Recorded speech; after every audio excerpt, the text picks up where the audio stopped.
অনেক দিন যাবৎ আমি আমার একটা পছন্দের মানুষের সাথে দেখা করব ভাবছিলাম, কিন্তু সময়ই বের করতে পারছিলাম না, তাই যেতেও পারছিলাম না। তারপর হঠাৎই সেদিন চলে গেলাম। তারপর তার কিছু কাজ করে দিলাম, মানে হচ্ছে সে একটা ফেসবুক পেজ খুলবে, তো সেই পেজটা খুলে দিলাম এবং সব কাজ করে দিচ্ছিলাম। আর এদিকে আপু আমার জন্য অনেক খাবারের অর্ডার করে ফেলেছিল, যেহেতু আমি কফি লাভার। প্রথমে কফি অর্ডার করেছিলাম আমরা, এটা ছিল হচ্ছে নারায়ণগঞ্জের রাসেল পার্কে। তারপরে দুজনে মিলে কফি শেয়ার করলাম। বেশ ভালো একটা সময় কাটিয়েছি আপুর সাথে। ছোটোবেলা থেকে আমার তাকে বেশ ভালো লাগে, আমি আসলে পার্সোনালি তাকে অনেক পছন্দ করি।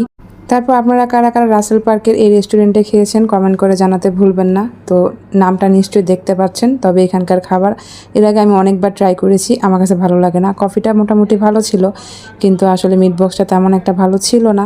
তো আপুর কাজ করে দিচ্ছিলাম আর খাওয়া দাওয়া করছিলাম। তো আপনারা কারা কারা ফেসবুক পেজ খুলে ইনকাম করছেন বা ইনকাম করতে চান আমাকে কিন্তু কমেন্ট বক্সে জানাতে একেবারেই ভুলবেন না। নতুন কোনো ভিডিওতে দেখা হবে। আল্লাহ হাফেজ।